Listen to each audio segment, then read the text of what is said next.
bilang commissioner ng Presidential Anti-Corruption Commission. Doon po binantayan namin ang mga presidential appointees ni Pangulong Duterte.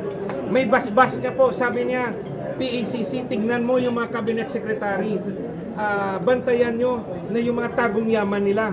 So, ni-review namin yung mga SALN. Yun nga lang po, nagkapos kami sa oras. Pero nung nasa loob ako ng PACC, nakita ko ang laki ng problema sa korupsyon ng ating gobyerno. Naalala niyo, sabi ni dating President Duterte, sana yung ating problema sa korupsyon, ibigay na natin sa susunod na administrasyon kay PBBM dahil uniteam, no? Dahil may uniteam. Kasi mahirap raw yung labanan yung korupsyon kasi kasama rin namin ang may mga kaso ng korupsyon.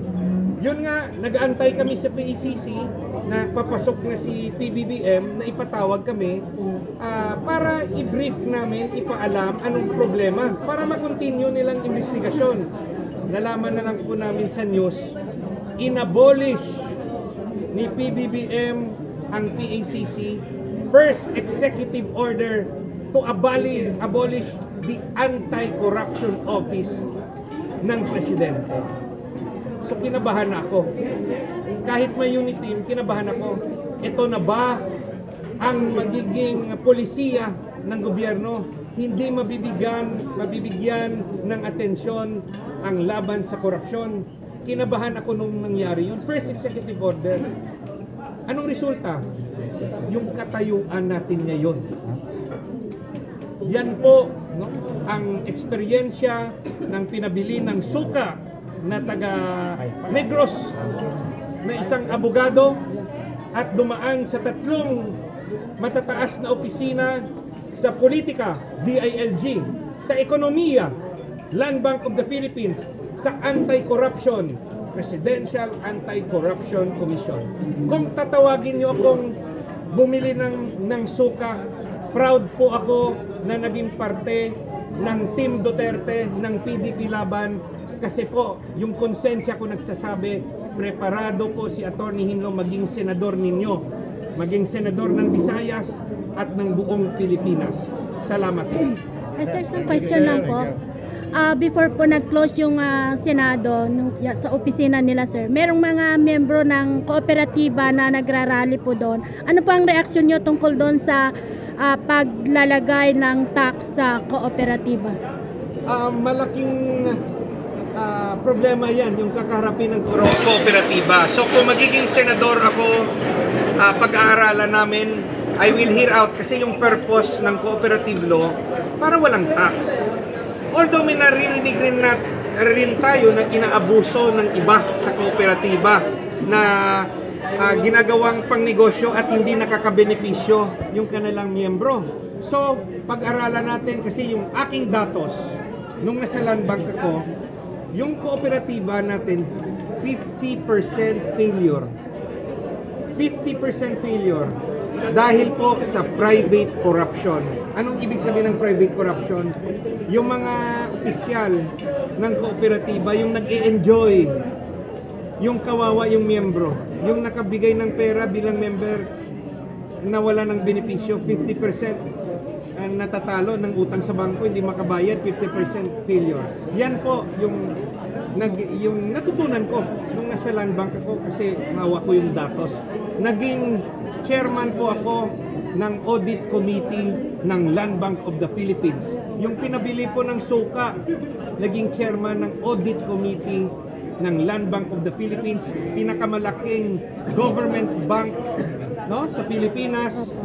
At lahat po ng datos sa pera dumadaan sa amin. Miyembro ng Board of Directors sa Land Bank, 4 na cabinet secretary, Secretary of Finance as chairman, Secretary of Agriculture, Secretary of Agrarian Reform, Secretary of Labor. Nandun na po yung 4 na cabinet members kasama po ni Atty. Hinlo. Preparado po si Atty. Hinlo tungkol sa ekonomiya dahil sa Land Bank. Preparado ako tungkol sa politika dahil sa DILG. Preparado ako sa problema sa korupsyon dahil nga naging commissioner ako ng Presidential Anti-Corruption Commission. Sir, Salamat po. sir, isang question na lang po. Bilang naging isang chairman po ng Land Bank, Audit Committee. o Audit Committee, ano pong reaction nyo din po doon sa PDIC na tinatransfer ba yun yung sa budget po? Yung ginagawang polisiya ngayon ng Rehimeng Marcos tungkol sa PDIC, kinuna ng pera, binalik sa Treasury, at yung polisiya rin sa Maharlika Fund, Okay lang po ba yun, hindi sir? po ako sang-ayon doon. Bakit? Yung PDIC, yung purpose ng PDIC is secure yung deposit. Dapat nga sobra yung kanilang pera para po pag nagka-emergency, may bank run, wala silang problema sa pera, mababayaran nila. Kung lumobong pera ng PDIC, good. Insurance yan eh.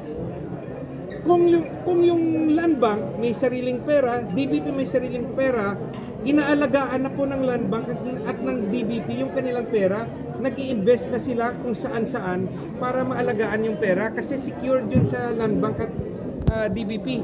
Eh bakit pa kailangan may Maharlika Fund? Bibigay ka ng malaking sahod sa Maharlika Fund, kukunin yung pera ng Land Bank, sila raw mag-i-invest. Duplication of work yun. Dahil yung Land Bank, alam niya na kung saan igagastos, saan itatago yung kanyang pera as supervised by the central bank. Maling-mali ang Maharlika Fund. Duplication of work lang yan ng Land Bank at ng DBP. Maling-mali yung pagkuha ng pera sa PDIC. Dapat po sumobra yung pera nakatago sa PDIC kasi yung purpose niya insurance yun eh. Para kung may bank run, may problema, nandyan ang pera, hindi pinapakialaman, nakatago para sa kanyang purpose. The purpose is to secure our bank deposits. Thank you po. Salamat po. Pwede isa na lang? Okay lang? Pahirit na Okay, last na to. Bilang ho isa ho sa mga abogado ho, sir, ano ho kaya yung tingin ho ninyo na kahihinantungan ng impeachment complaint laban kay BP Sara Duterte?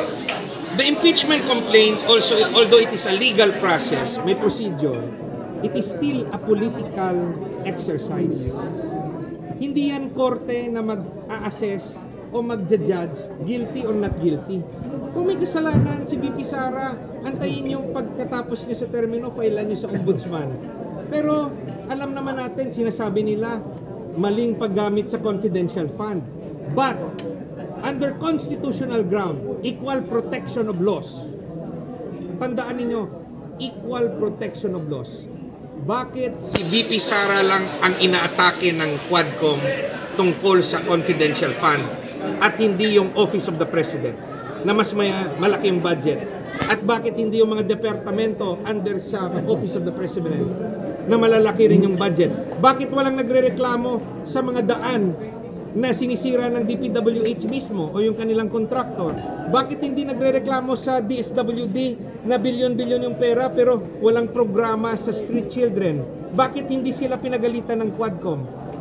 Yun po, may mali po sa proseso dahil po nakatutok lang sa isang tao na ayaw nilang pwedeng maging madason ng presidente sa 2028, inatake ng inatake, nilagyan ng akusasyon na corrupt, pero ayaw nila ituro yung kanilang sarili, ayaw nilang ituro yung opisina ng presidente, ayaw nilang ituro yung opisina ng speaker, ayaw nilang ituro yung opisina ng Senate President at nung mga mambabatas natin at mga departamento.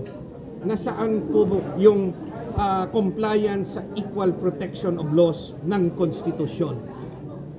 Salamat. Magtatanong? Salamat, sir. Thank you. Attorney. Salamat. Kunin mo na lang. Salamat.